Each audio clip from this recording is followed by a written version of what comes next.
नमस्कार मित्रों, मैं गिरीश चंद जोशी, गांव पहाड़ उत्तराखंड से। सुबह के 8:30 बज चुके हैं और मौसम जो है सुहाना कहा जाए या अप्रैल का महीना है। अप्रैल की पहली तारीख है आज और काफ़ी गर्मी का अनुभव होना चाहिए था। और सुबह सुबह बहुत सारी चीज़ें यहाँ पे होती हैं हमारे प्रकृति के हिसाब से। और 4 बजे मधुमक्खियाँ उठ जाती थी और अपने लिए पराग लाती, मधु लाती थी। और चिड़ियाएँ भी तरह तरह की अपनी एक्टिविटीज़ में लग जाते थे, कोई घोंसले बनाते थे। लेकिन ये सब कुछ मौसम ने उनके जो दिनचर्या थी उस पर प्रभावित किया उनको। और सामने माता के दरबार के देवदार हैं और वहाँ पे कोहरा दिखाई दे रहा है। और इस तरीके से इस घाटी में ना आज कोहरा फैला हुआ है और बादल घने घने दिखाई दे रहे हैं और ऐसा प्रतीत हो रहा है जैसे बरसात आ गई हो। और ये देखिए। और मित्रों, वो लास्ट वाली जो पहाड़ी है, चोटी है, वो पिथौरागढ़ की चोटी है और थलकेदार की चोटी दिखाई दे रही है। और इसी घाटी के नीचे जो है पिथौरागढ़ शहर है। तो बस, तो मित्रों यहाँ से जब मैं खड़ा होके देखता हूँ तो ये पूरा जो इलाका है ना, ये यहाँ से लेके ये सब अपना जैसे अपना सा लगता है पूरा, जैसे इसका पूरा मालिकाना हक मेरा है, ऐसा लगता है।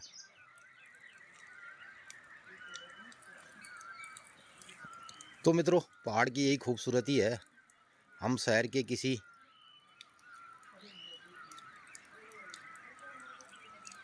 ऊंची बिल्डिंग में खड़े होकर के ये सब नहीं देख सकते हैं। और ये चोटी जो है ना आगे की, ये सैल पर्वत इसे कहा जाता है। और इसके बाद आते आते यहाँ पे कोहरा और एक बिल्डिंग दिखाई दे रही है। ये गंगोली आर्ट का जो है महाविद्यालय का आवास परिसर और जो बिल्डिंग है वो है। और आगे कुठेरा का जंगल दिखाई दे रहा है ये। और इसके ऊपर टॉप में जो है ना, यहाँ भी एक मंदिर है ये। तो मित्रों, आगे जहाँ पे ये कोहरा है ये कोठेरा है, कोठेरा गांव है। और ये मोहल्ला दिखाई दे रहा है हमारे एक और गांव का, पिपलेत गांव। और यहाँ पे एक मकान बन रहा नया और एक मकान में टीन चढ़ाई गई है। और ये नया गांव पिपलेत, और इसको झुपलिया तो कहा जाता है। इसके ऊपर देवी का मंदिर। और मित्रों, एक और घर है पिपलेत का, ये इसे कभी उखलकट्टिया के नाम से भी जाना जाता था और आजकल ये खाली पड़ा हुआ है मकान। ये जमरानी, ये देखिए जमरानी। मैं इस घर में जाऊंगा एक दिन और ब्लॉग बनाऊंगा इसका। तो यहाँ पे जो है ना बहुत सारी जड़ी बूटियाँ हैं, हरड़ के पेड़ हैं, बरड़ है, आंवला है। और ये देखिए इससे ऊपर फिर फुटसिल गांव है और ये गांव हमारे जजुट गांव है। और ये आगे दिखाई दे रहे हैं दो मकान। ये खरीक गांव है हमारी ग्राम पंचायत का। और इसके बाद चलते चलते मित्रों ये सुनौली गांव है। ये देखिए, ये सुनौली के खेत हैं। सुनौली उपराड़ा का हिस्सा हुआ करता था पहले कभी। और ये सुनौली के घर हैं। और इस पहाड़ी के पीछे ये चिटगल गांव, ये चिटगल का एक हिस्सा दिखाई दे रहा है। और ऊपर चिटगल का सैम मंदिर के घने बाँझ के। और ये मेरे गांव जजुट के खेत दिखाई दे रहे हैं और ये नीचे तक। और आगे जाके सुनौली गांव के नीचे बैदबगढ़ और सुनौली का ही एक तोक है, ये दिखाई दे रहा। और इसके बाद जहाँ पे कोहरा लगा है ये ससुकोट, ये ससुकोट की पहाड़ी है। पुराना एक किला और कोट इसे कहा जाता था। तो ये देखिए। तो आज मौसम में बारिश के चलते सुंदर सा दृश्य दिखाई दे रहा है। और मैं ये आप लोगों को भी दिखा रहा हूँ यहाँ से। और मित्रों ये रहा फुटसिल गांव, ये हमारे गांव से ऊपर में। और ये मेरे हैं पपीते, पपीतों में पीलापन आ गया देखिए। और अब इसको जो है ना, एक चिड़िया होती है लंपूछड़िया, अगर मैं इसे ढकूंगा नहीं तो इसे खा जाएगी। तो ये मित्रों ये देसी वैरायटी का पपीता है, बीज वाला, ये देखिए।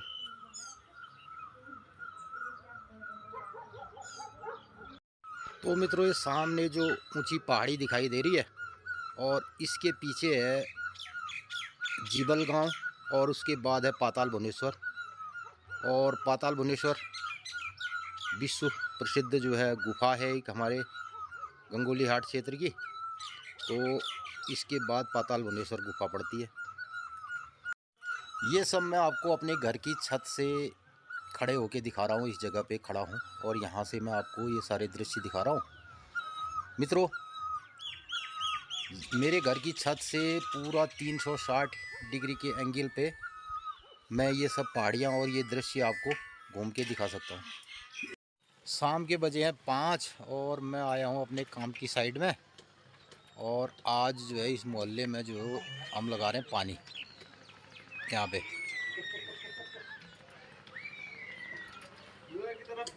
ओ बिल्ला देखो, माओ माओ बिल्ला ब्याने वाला है, ये ब्याने वाली है, ब्याने वाली है। देख तो आ तो ये म्याओ म्याओ म्याओ, ये देख ये देख ये देख ये देख, आजा इधर, ये बिल्ला, ये देख, माओ आजा आगे आगे, अरे धक्का मारा रजली। कतू बच्चों वाले एक कितने बच्चे होंगे इस बिल्ली के? 3-4। तो ये है रजली देवी का मकान और महेश राम जी का। और अब ये जाने वाली है बम्बई को। बम्बई नहीं जली में तो आप? अच्छा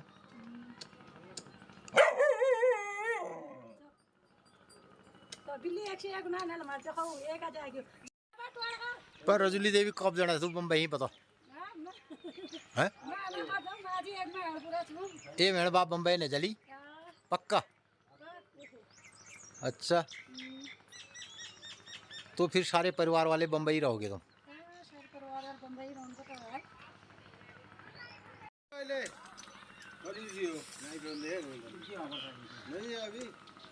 ये दूर जहाँ बादल दिखाई दे रहे हैं वो वाली घाटी है सोर। सोर माने सोर की घाटी, पिथौरागढ़। और ये जजोट गांव के का दृश्य है, ये देखिए।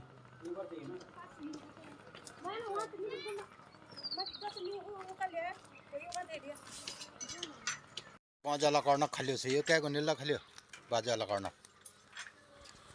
ये बांज की लकड़ी ये बना रही है रजली देवी ने ना। रजली देवी अब तू बम्बई ही चली तो लकाड़ पे बेच जाली है।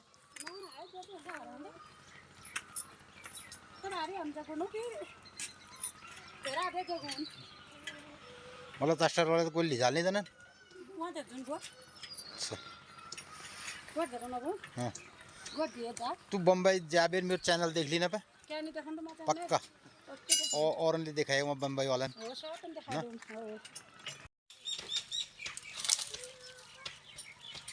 तो ये घर घर पानी की योजना ऐसे चल रही है और लोगों को पानी के ऐसे कनेक्शन दिए जा रहे हैं गांव पहाड़ में।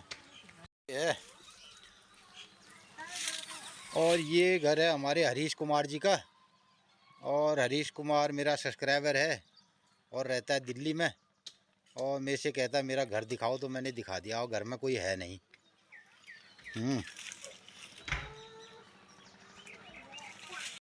राधा की करा तू बाढ़ आ रहा है? हाँ कहीं कि वो बड़े गुड़ पका रही? अच्छा ओढ़ से था तो ये ओढ़ा लम रहे। मित्रों शाम के 7 बजे हैं।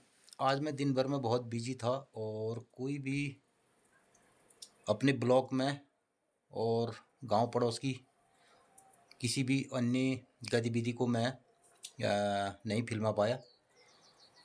तो मित्रों, मैं अभी बैठा हूँ अपने एक खुले हुए ड्राइंग रूम में, और मेरे घर की निचली वाली मंजिल है। तो यहाँ से मैं दिखाता हूँ अभी शाम के 7 बजे। तो मित्रों, ये दृश्य दिखाई दे रहा है यहाँ से, और जो मैंने सुबह आपको दिखाया और वही शाम को दिख रहा है। तो यहाँ से ये नज़ारा होता है, और शाम के 7 बजे का नज़ारा है। और दूर कोठेरा गांव में लाइट दिखाई दे रही है, और आगे बादल लगा है, और वो मैंने शोर घाटी आपको बताया सुबह। तो ये सब यहाँ से दिखाई देता है। तो मित्रों, कभी जब फुर्सत के क्षणों में मैं यहाँ पे बैठता हूँ और देखता हूँ, कुछ बातें सोचता हूँ, क्योंकि अक्सर मैं सुबह अपने 5 बजे से अपनी दिनचर्या में लगता हूँ, जिसमें मेरा खेत, बगीचा, जंगल ये सब होता है। और 8 बजे, 7:30 बजे मैं जब आता हूँ तो फिर अपने काम में लग जाता हूँ, और लगभग 8:30 बजे अपने ब्लॉग की शुरुआत करता हूँ। मित्रों, मैं विगत 30-40 सालों से अपनी पढ़ाई के बाद लगातार गांव में जुड़ा हूँ, सामाजिक गतिविधियों से जुड़ा हूँ, और गांव सभा के विभिन्न पदों में भी रहा हूँ। और इस सब के साथ साथ मैंने अपनी खेती बाड़ी, जैविक फार्मिंग, ऑर्गेनिक फार्मिंग, प्राकृतिक खेती, इन सब से मैं जुड़ा रहा हूँ, और यही मेरी आजीविका और दिनचर्या का हिस्सा है। और मैं बहुत व्यस्त रहता हूँ, और तमाम संस्थाओं के साथ जुड़ा रहा। और मेरे बहुत सारे जो मित्र थे, वो मुझे बार बार कहते थे कि जोशी जी, आप कुछ लिखो और कुछ बोलो। लेकिन मित्रों, मैंने बहुत सारी चीज़ें जब मैं खेत में अपने काम के साथ अनुभव करता हूँ, तो बहुत सारी माध्यमों से मैं अपनी बातों को कहते आया हूँ। और मेरे बहुत सारे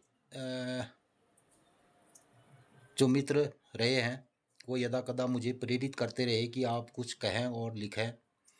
तो इन सब को सोचते हुए मैं अपना एक चैनल यूट्यूब के माध्यम से और सोशल मीडिया के माध्यम से आज उन सारी गतिविधियों को आपको दिखाता हूँ। तो मित्रों, चैनल में इन 3-4 महीनों में मैं जब से आया हूँ और आपसे रूबरू रहता हूँ, और आपको बहुत सारे ब्लॉगों के माध्यम से आपको गांव पहाड़ की गतिविधियों से को दिखाता हूँ। तो आज बहुत सारे मेरे मित्र मुझे लिखते हैं, कमेंट करते हैं, प्रतिक्रिया देते हैं, मुझे बहुत अच्छा लगता है। लेकिन मैं बहुत बार आपको जवाब नहीं दे पाता हूँ, और आपकी प्रतिक्रियाओं का लाइन टू लाइन बहुत सारी चीज़ें आपको नहीं कह पाता हूँ। और इसका मतलब कतई ये नहीं है कि मैं आप जो मेरे प्रति अपनी भावनाएं व्यक्त करते हैं मेरे ब्लॉगों को देखने के बाद, और तो मैं उन सबको देखता हूँ, सोचता हूँ, समझता हूँ, और उन सारी बातों के लिए मैं आज का ब्लॉग जो है कुछ आपसे बातचीत करते हुए आपको समर्पित करता हूँ। मित्रों, मैंने एक बार पौ शब्द की परिभाषा और पौ शब्द के महत्व को अपने ब्लॉग में आपको प्रेषित किया था, बहुत लोगों ने देखा। मित्रों, हमारे जो हिंदी शब्दकोश है उसमें जो पौ शब्द है ना, वो बड़ा महत्वपूर्ण है। तो पौ शब्द के बारे में आप सोचें, और पौ शब्द के बारे में कभी जानकारी रखें या सोचें, तो पौ शब्द बहुत महत्वपूर्ण है। और पौ से परमात्मा, पौ से पिता, पौ से पत्नी, पौ से पुत्र, पौ से पुत्री, पौ से पैसा, और एक और है पौ। हमारे वहाँ पौ कहते हैं, पौ लक्ष्मी के पाँव को पौ कहते हैं। तो आज मित्रों, पौ जो है ना, पौ, और पौ से पहाड़ भी होता है। पौ से पर्वत, पौ से पहाड़। तो पौ जो है इस पहाड़ से जा चुका है, और आजकल ये पहाड़ से अगर पौ शब्द हटा दिया जाए ना तो हाड़ रह जाता है। तो कहने का मतलब ये है कि पहाड़ से जो पौ है वो पौ गायब हो गया है, और पौ शब्द से ही होता है पलायन। तो पहाड़ से पौ का पलायन हो गया। जो यहाँ का पौ था, जो यहाँ की परंपरा थी, और जो यहाँ के बुद्धिजीवी थे और पैसे वाले थे और पेशेवर लोग थे, वो सब पहाड़ से जा चुके हैं। मित्रों, हमारे बुजुर्गों ने इस पहाड़ में जितनी भी रीति परंपराएं और हमारे रहन सहन खान पान को हजारों वर्षों से सींचा, और हमें एक बहुत बड़ी संस्कृति दी और बहुत बड़ा एक सिस्टम दिया, और हमारे लोगों ने उसे भरपूर यहाँ पे जिया और उस परंपराओं को आगे बढ़ाया, और अपना बहुत सारी यहाँ पर अपनी विधाओं को और गांव पहाड़ में परिपोषित किया। और उस ज़माने में लोग दूर दूर शहरों में जाकर के और शिक्षा हासिल करके अपने गांव पहाड़ में आते थे, और यहाँ पे बहुत सारे अपने काम करते थे। आज गांव पहाड़ के बारे में एक धारणा आम बन चुकी है कि यहाँ पर कुछ नहीं हो सकता है, और यहाँ पर अच्छी शिक्षा नहीं है, अच्छा स्वास्थ्य नहीं है, और हमारे बच्चे गांव में बिगड़ गए हैं, और हमें गांव में इतना काम नहीं हो सकता है। इन सारी बातों को लोग कहते हैं, और यदाकदा गांव पहाड़ के लोगों की जो जीवन शैली रहती है उसमें भी बहुत बड़ा कटाक्ष रहता है। और अगर कोई दूर पहाड़ से जंगल से कोई महिला घास लाती है, गोबर ले जाती है, तो मीडिया भी उसको पहाड़ में महिला की दुर्दशा या दिखा करके तो उसको एक बहुत बेकार का काम बताया जाता है।